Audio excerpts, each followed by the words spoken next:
नमस्कार, मैं सुनीता कथा मंथन में आप सबका स्वागत करती हूँ। कथा मंथन में आज सुनिए प्रेमचंद्र जी की कहानी गमी। मुझे जब कोई काम जैसे कि बच्चों को खिलाना, ताश खेलना, हारमोनियम बजाना, सड़क पर आने जाने वालों को देखना नहीं होता तो बस अखबार ही उलट लिया करता हूँ। अखबार में पहले उन मुकदमों की रिपोर्ट पढ़ता हूँ जिसमें किसी स्त्री की चर्चा होती है, जैसे आशनाई के, भगा ले जाने के या तलाक के। विशेषकर ऐसे मुकदमे में बड़े शौक से और तन्मय होकर पढ़ता हूँ। और कल संयोग से अखबार में ऐसा ही एक मुकदमा मिल गया। मैं संभल गया, ताबेदार से चिलम भरवाई और घड़ी दो घड़ी असीम आनंद की कल्पना करके अखबार पढ़ने लगा और यकायकी किसी ने पुकारा बाहर से, बाबूजी, बाबूजी। मुझे यह दखल अंदाजी बहुत ही बुरी लगी, लेकिन कभी कभी इस तरह निमंत्रण भी आ जाया करते हैं। इसलिए मैंने कमरे के बाहर आकर आदमी से पूछा, क्या काम है मुझसे, कहाँ से आया है?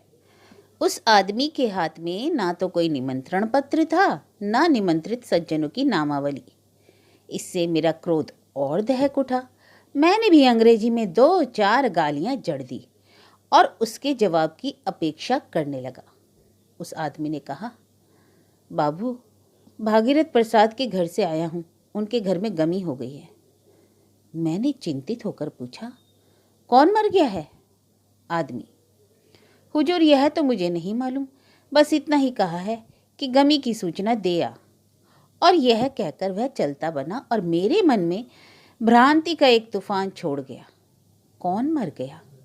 स्त्री तो बीमार न थी, ना कोई बच्चा ही बीमार था, फिर कौन मर गया? अच्छा समझ गया, स्त्री के बाल बच्चा होने वाला था, उसी में कुछ जरूर गोलमाल हो गया होगा। बेचारी मर गई होगी, घर उजड़ गया बेचारे का। कई छोटे छोटे बच्चे हैं, कौन उन्हें पालेगा? और तो और इस जाड़े पाले में नदी जाना, और वह भी नंगे पैर, और रात को नदी में स्नान। अरे बाबा, उसकी मृत्यु क्या हुई, हमारी ही मृत्यु हुई। यहाँ तो हवा से जुकाम हुआ करता है और रात को नहाना तो मौत के मुंह में जाना है। इस सोच में मैं कई मिनट तक मूड बना खड़ा रहा, पर क्या करता। फिर घर में जाकर कपड़े उतारे, धोती ली और नंगे पांव चला। भागीरथ प्रसाद के घर पहुंचा तो चिराग जल गए थे। द्वार पर कई आदमी मेरी ही तरह धोतियां लिए एक तख्त पर बैठे हुए थे। मैंने पूछा, अरे आप लोगों को तो मालूम होगा कि कौन मर गया है? एक महाशय बोले, जी नहीं, नाई ने तो इतना ही कहा था, गमी हो गई। शायद स्त्री का देहांत हो गया हो, भगीरथ लाल को बुलाना चाहिए। अब देर क्यों कर रहे हैं, मालूम नहीं कफन मंगवा लिया है या नहीं। अभी तो कहीं बांस फांस का भी पता नहीं, सारी रात मरना पड़ेगा। मैंने द्वार पर जाकर पुकारा, अरे भाई कहाँ हो, क्या हम लोग अंदर आ जाएं? चारपाई से तो उतार लिया है ना। भगीरथ प्रसाद 1 मिनट में पान और इलायची की तश्तरी लिए, फला लैन का कुर्ता पहने पान खाते हुए बाहर निकले। बाहर बैठी हुई शोक मंडली उन्हें देखकर चकित हो गई। अरे यह क्या बात है, न लाश, न कफन, न रोना, न पीटना, यह कैसी गमी है?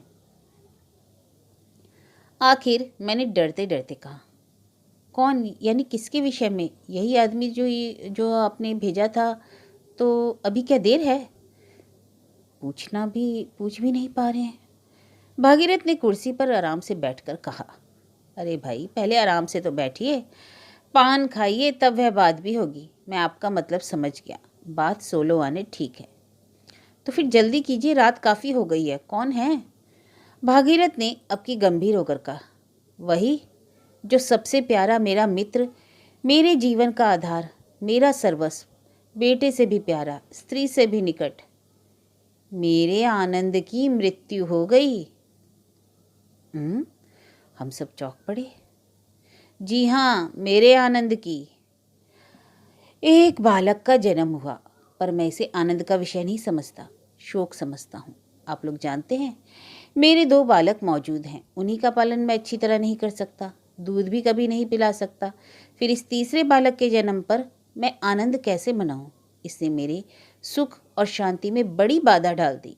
मुझ में इतनी सामर्थ्य नहीं कि इसके लिए दाई रख सकूं। माँ इसको खिलाए, इनका पालन करे या घर के दूसरे काम करे, फर्ज यह होगा कि मुझे अब सब काम छोड़कर इसकी सेवा करनी पड़ेगी। 10-5 मिनट जो मनोरंजन या सैर में जाते थे, अब इसके सत्कार की भेंट होंगे। मैं इसे विपत्ति समझता हूँ और इसलिए इस जन्म को गम ही कहता हूँ। आप लोगों को कष्ट हुआ, क्षमा कीजिए। आप लोग गंगा स्नान के लिए तैयार होकर तो आई हैं, चलिए मैं भी चलता हूँ। अगर शव को कंधे पर रखकर चलना ही अभिष्ट हो तो मेरे ताश और चौसर को लेते चलिए, इन्हें चिता में जला देंगे। वहाँ मैं गंगा जल हाथ में लेकर प्रतिज्ञा करूँगा कि अब ऐसी महान मूर्खता फिर ना करूँगा। भाई अब तो हम लोगों ने खूब कहे मारे, दावत खाई और घर चले आए। पर भगीरथ प्रसाद का कथन अभी तक मेरे कानों में गूंज रहा है।